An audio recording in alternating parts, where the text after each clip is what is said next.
Apa kabar teman tante semua? Tante doakan semoga kalian dan keluarga sehat selalu ya. Apa jadinya jika sebuah kapal pesiar kosong yang membawa emas-emas batangan ditemukan terombang-ambing di tengah laut? Apakah hanya emas saja isinya, ataukah ada hal-hal misterius dan mengerikan di dalam kapal itu? Yuk kita saksikan saja alur ceritanya. Jangan lupa di-subscribe dan di-like juga videonya. Terima kasih. Film dibuka dengan memperlihatkan sebuah kapal pesiar Italia, di mana penumpangnya sedang berdansa sambil diiringi penyanyi cantik bernama Francesca. Di pojok ruangan, tampak gadis kecil bernama Katie yang kelihatannya sedang bosan, sehingga kapten kapal pun mengajaknya berdansa. Tiba-tiba, seseorang menarik tali geladak sehingga membentang kencang dan langsung menewaskan semua yang ada di aula, kecuali Katie. Cerita lalu berpindah ke sebuah kapal derek bernama Arctic Warrior yang sedang menarik sebuah kapal karam. Si kapten kapal bernama Murphy dengan seluruh krunya yang berjumlah 5 orang itu pun akhirnya berhasil menarik kapal itu dan mendapatkan kompensasi sejumlah uang. Saat mereka sedang bersantai di sebuah bar sambil membagi uang kompensasinya, seorang pria bernama Jack datang menghampiri. Jack yang mengaku sebagai seorang pilot lalu menunjukkan foto sebuah kapal kosong yang ditemukannya mengapung terombang-ambing di tengah laut. Dan karena itu adalah perairan internasional, tak ada polisi patroli yang peduli saat Jack mencoba meminta mereka memeriksa. Jack lalu bertanya apakah Murphy dan krunya bersedia untuk menarik kapal itu dan dia hanya meminta 20% dari total keuntungan mereka nanti. Karena memang berdasarkan hukum maritim, setiap kapal yang karam di perairan internasional berhak dimiliki oleh yang menemukannya. Setelah berunding dengan Epps, Santos, Munder, Dodge, dan Greer, Murphy akhirnya menerima tawaran Jack. Tanpa buang waktu, mereka pun segera berangkat ke lokasi tempat Jack melihat kapal itu terakhir kali. Tapi saat mendekati lokasi, Santos yang bingung karena radar kapal hilang timbul segera memanggil Murphy. Murphy lalu menyuruh Dodge untuk menyalakan lampu sorot kapal dan menghubungi si kapal karam lewat radio, namun tak ada jawaban. Tiba-tiba, ternyata kapal itu sudah berada tepat di depan kapal mereka, sehingga tabrakan kecil pun tak dapat dihindari. Dan saat Murphy membaca tulisan Antonio Grazza di bodi kapal itu, dia langsung terkejut. Karena kapal Antonio Grazza dikabarkan hilang 40 tahun yang lalu di lepas pantai Labrador membawa serta 600 penumpang dan 500 orang kru. Tanpa menunggu lama, Murphy, Epps, Dodge, dan Munder segera naik ke kapal itu untuk memeriksa. Dan melihat kalau geladak kapal masih dalam kondisi baik, namun tidak terlihat satupun sekoci penyelamat. Mereka lalu masuk ke bagian dalam kapal yang mana kondisinya sudah berkarat tapi tetap tak menemukan satu orang pun. Tapi tanpa mereka sadari, terlihat mainan milik Katie, gadis kecil di awal cerita yang bergerak sendiri membentuk kalimat selamat datang. Dan saat mereka sampai di anjungan kapal, tiba-tiba lantai yang dipijak Munder amblas. Epps segera meraih tangan Munder dan mencoba menariknya kembali ke atas. Mendadak, Epps melihat sosok Katie yang memandanginya dan kemudian menghilang. Meskipun begitu, mereka berhasil menarik Munder kembali ke atas. Sesudahnya, saat akan kembali ke kapal mereka, Dodge dan Munder menemukan sebuah jam tangan digital. Yang mana hal ini membuat mereka sedikit heran karena 40 tahun yang lalu jam digital belum ditemukan. Epps yang setelah kembali ke kapalnya pun masih terbayang sosok Katie lalu menceritakan hal itu pada Jack. Jack pun bilang itu mungkin hanya halusinasi karena Epps yang terlalu lelah. Esok paginya, setelah menyelam memeriksa bagian bawah kapal Antonio Grazza, mereka menemukan sebuah lubang besar yang apabila tidak dibetulkan akan dapat membuat kapal itu karam. Mereka pun lalu memutuskan untuk mencoba memperbaikinya. Tanpa buang waktu, mereka segera menyiapkan peralatan dan kembali masuk ke kapal itu. Epps yang kebetulan masuk ke area kolam renang yang sudah kosong mendadak melihat beberapa lubang bekas peluru. Dia pun langsung loncat ke dalamnya untuk memeriksa lebih jelas. Dan saat akan kembali naik, karena kaget, Epps pun terjatuh sehingga membuat kepalanya berdarah, tapi darah itu langsung hilang terhisap oleh tubuh kapal. Tak lama, Jack datang dan segera menolong Epps kembali ke atas. Tapi tanpa mereka sadari, lubang-lubang bekas peluru di kolam itu mendadak mengeluarkan darah. Dan tampak mayat-mayat memenuhi seisi kolam itu. Beralih ke Murphy yang berada di ruangan kapten kapal dan melihat sebotol miras yang masih ada isinya. Tapi saat akan diminum, mendadak dia pun bergegas keluar dari ruangan itu diiringi sosok hantu si kapten yang tersenyum memandangnya dari belakang. Kembali ke Epps dan Jack yang membuka pintu palka untuk memeriksa apakah ruangan itu banjir atau tidak. Tapi saat pintu itu dibuka, mereka dikagetkan dengan mayat-mayat busuk yang terlempar keluar bersama arus genangan.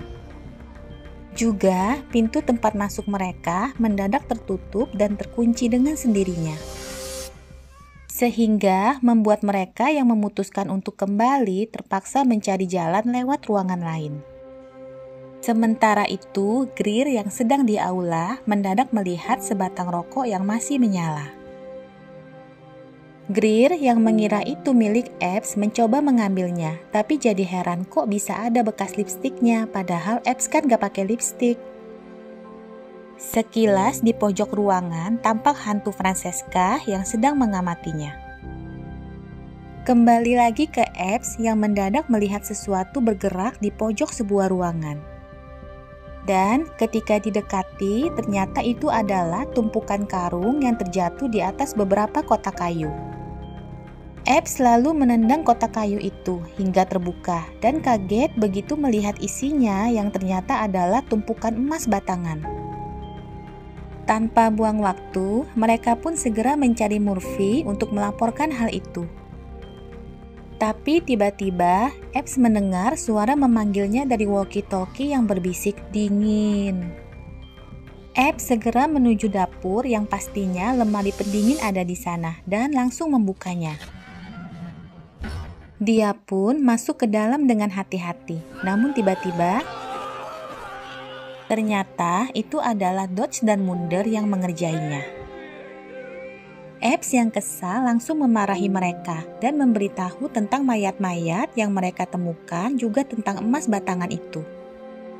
Setelahnya, mereka semua pun berkumpul untuk memeriksa kotak-kotak kayu itu yang ternyata kesemuanya juga berisi emas batangan. Melihat itu, mereka semua sontak tertawa dengan gembira karena memikirkan akan segera menjadi miliarder. Mereka lalu berunding dan memutuskan untuk membiarkan kapal Antonio Grassa karam dan hanya membawa emas-emas itu. Akan tetapi, saat mesin kapal Arctic Warrior mereka akan dinyalakan, terlihat kenop gas yang berputar dengan sendirinya. Tiba-tiba, Epps melihat Katie yang berteriak agar jangan menyalakan mesinnya. Dan Santos yang mendadak mencium aroma gas juga berteriak agar Greer tidak menyalakan mesin. Tapi sudah terlambat. Arctic Warrior pun meledak terbakar dengan Santos, Greer, dan Munder yang masih berada di dalamnya. Tanpa pikir panjang, Epps langsung meloncat untuk menolong mereka. Dia berhasil menolong Greer, sedangkan Jack yang ternyata juga melompat berhasil menyelamatkan Munder. Namun sayang, Santos tidak berhasil diselamatkan. Setelahnya, mereka pun tak ada pilihan lain dan sepakat untuk memperbaiki kapal Antonio Grassa besok pagi agar bisa digunakan untuk kembali ke darat. Epps lalu memeriksa daftar penumpang dan menemukan nama serta nomor kamar Katie yang ternyata saat itu melakukan perjalanan sendirian. Tanpa buang waktu, Epps segera menuju ke geladak B, tempat kamar Katie berada, tapi mendadak dan satu pintu di sampingnya mendadak terbuka. Beralih ke Dodge dan Mulder yang menemukan beberapa makanan kaleng, yang mana saat Mulder mencicipinya ternyata masih dalam kondisi yang bagus sehingga mereka pun makan dengan lahap. Tapi tiba-tiba Mulder melihat sesuatu di sudut bibir Dodge. Dan rupanya sejak tadi mereka makan makanan kaleng yang sudah dipenuhi belatung teman tante. Kembali ke Epps yang akhirnya masuk ke ruangan yang adalah kamar Katie dan menemukan mayat Katie yang sudah jadi tengkorak tergantung di dalamnya. Dia lalu mencopot kalung Katie dan melihat isinya yang sepertinya adalah foto orang tuanya. Mendadak Katie muncul dan bilang kalau dia ingin melihat foto itu karena sudah lama tak melihatnya. Katie juga bilang kalau dia di kapal itu sedang menyusul orang tuanya yang sudah berangkat lebih dulu ke New York. Kemudian saat Epps akan mengembalikan kalungnya, dia pun tersadar kalau Katie memang betul-betul adalah hantu. Pada saat yang sama, Greer yang sedang di aula mendadak melihat aula itu berubah ke kondisi awalnya. Lalu melihat Francesca, si penyanyi yang mendekati dan merayunya. Sementara itu, Murphy yang sedang galau akibat kematian Santos bertemu dengan hantu si kapten kapal, yang lalu menceritakan dan menunjukkan foto-foto dokumentasi saat kapal mereka menyelamatkan sebuah kapal karam bernama Lorey. Lorey mereka temukan dalam keadaan kosong, namun terdapat beberapa kotak kayu yang isinya emas batangan. Lah, kok bisa gitu ya teman tante? Sepertinya misteri mulai terkuak nih. Dan hantu si kapten kapal juga menunjukkan sebuah foto yang membuat Murphy terkejut. Kembali ke Katie yang sedang menjelaskan pada Epps bahwa semua roh yang ada di kapal itu ditawan oleh seorang iblis pengumpul jiwa, yang mana iblis itu terus mengumpulkan jiwa manusia sampai memenuhi jumlah kuotanya. Tapi mendadak Katie ketakutan dan bilang kalau iblis itu tak ingin dia bicara pada Epps. Lalu Katie pun menghilang sambil berteriak dengan kencang. Beralih ke Greer yang sudah terbuai oleh hantu Francesca yang terus memancing, sampai akhirnya Greer terjatuh dan tewas. Pada saat yang sama, Murphy yang paham tentang apa yang sedang mereka alami langsung mencari Epps dan krunya. Tapi tiba-tiba hantu Santos muncul dan menyalahkan Murphy atas apa yang terjadi pada dirinya. Murphy yang ketakutan segera ambil langkah 1000 dari tempat itu, lalu berpapasan dengan Epps yang juga sedang mencarinya. Tapi di mata Murphy, Epps terlihat seperti Santos sehingga dia pun langsung menyerangnya membabi buta. Epps berusaha mempertahankan diri sambil mencoba menyadarkan Murphy, namun tak berhasil. Dan tepat saat Murphy akan membunuhnya, Jack muncul lalu memukul Murphy hingga pingsan. Kemudian mereka pun mengurung Murphy di sebuah toren air kosong untuk sementara waktu. Setelahnya, mereka segera memperbaiki kapal itu agar bisa kembali ke daratan secepat mungkin. Dan tak perlu waktu lama, lubang besar di badan kapal itu pun berhasil mereka tambal. Sekarang, mereka tinggal memompa keluar genangan air yang ada di dalam kapal. Sesudahnya, Epps lanjut mencari Greer yang sedari tadi tak tampak, dan mendadak melihat Katie yang menunjukkan tempat Greer berada yang ternyata sudah tewas. Katie lalu menyentuh bahu Epps dan menunjukkan apa yang sebenarnya telah terjadi di kapal itu. Di mana setelah mereka membawa emas dari kapal Lorey masuk, beberapa orang di sana bersekongkol untuk membunuh semua yang ada di kapal demi menguasai emas. Mereka membunuh para koki, kemudian menaruh racun tikus di makanan para tamu hingga tewas keracunan. Setelahnya, mereka membunuh banyak orang dengan tali galangan kapal seperti yang tampak di awal cerita. Lalu sisanya dikumpulkan dan ditembaki hingga tewas di kolam renang. Katie sendiri mengalami hal yang tidak pantas sehingga dia menggantung dirinya. Tapi setelah membunuh semua penumpang dan kru kapal, mereka saling berebut emas itu, sehingga saling bunuh, termasuk si cantik Francesca. Yang mana pada akhirnya Francesca pun tewas di tangan seorang pria yang adalah si iblis. Dan ternyata iblis itu adalah Jack, teman tante. Jack telah mengelabui mereka semua. Jack memang sengaja memancing mereka semua dan banyak orang sebelumnya ke kapal itu. Tanpa buang waktu, Epps bergegas mencari Murphy, namun sudah terlambat. Murphy sudah tewas tenggelam di toren air itu sambil memegang foto Jack yang dia dapat dari hantu kapten kapal. Sesudahnya, Epps mendatangi Dodge dan bilang kalau Murphy tewas dan mereka harus segera pergi. Tapi, tiba-tiba Jack muncul dan bilang kalau dia baru saja melihat Murphy. Epps langsung terdiam karena menyadari bahwa Jack belum tahu kalau dia sudah tahu semuanya. Epps lalu menyuruh Dodge dan Jack menunggu di situ, sementara dia akan membantu mundur. Tak lupa sebelum pergi, dia memberikan senapannya pada Dodge. Beralih ke Mulder yang sedang menyelam untuk membetulkan selang pompa air yang tersumbat. Tiba-tiba kakinya terjepit dan tertarik ke mesin penyedot, sehingga membuatnya tewas terburai. Dan Epps yang sampai di sana lalu melihat darah yang mengalir di pompa, langsung tahu kalau Mulder sudah tewas. Sementara itu, Jack ingin menyusul Epps, tapi dilarang oleh Dodge karena Epps telah berpesan agar mereka jangan kemana-mana. Akibatnya, Jack jadi kesal dan berkata hal-hal aneh, sehingga Dodge pun menembaknya. Tapi, tentu saja Jack tak bisa mati, teman tante.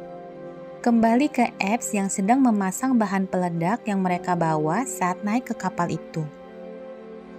Lalu Dodge datang dan bilang kalau dia telah menembak Jack hingga tewas. Tapi saat dia tahu kalau Epps akan menenggelamkan kapal, dia langsung mengamuk. Yang otomatis membuat Epps sadar kalau itu bukan Dodge, melainkan Jack yang menyamar setelah sebelumnya membunuh Dodge. Jack lalu bilang kalau tugas mereka hanyalah membetulkan kapal itu supaya tidak karam, karena jika karam maka jiwa-jiwa yang dikumpulkannya akan terlepas. Dan karena Epps tidak mau memberikan remote peledaknya, Jack pun menyerangnya. Tapi Epps terus melawan dan akhirnya berhasil menembakkan pistol ke arah remote peledak yang otomatis memicu ledakan. Dengan meledaknya kapal itu, jiwa-jiwa yang ditawan Jack pun terlepas dan bisa kembali ke surga. Sedangkan Epps yang berusaha menyelam keluar melihat Katie untuk terakhir kalinya yang menunjukkan padanya arah jalan keluar. Esok paginya, Epps ditemukan dan diselamatkan oleh sebuah kapal yang lalu membawanya ke darat. Tapi, sesaat sebelum Epps dibawa pergi oleh ambulan, dia melihat kotak-kotak kayu berisi emas batangan itu sedang dibawa masuk ke sebuah kapal pesiar. Yang mana tampak Jack berjalan mengikutinya. Kelihatannya dia akan mengulang lagi perbuatannya di kapal yang baru itu. Film pun berakhir dengan ending yang bikin kesel ya teman tante, tapi semoga kalian tetap menikmati alur ceritanya. Jangan lupa di subscribe dan di like juga ya videonya. Terima kasih.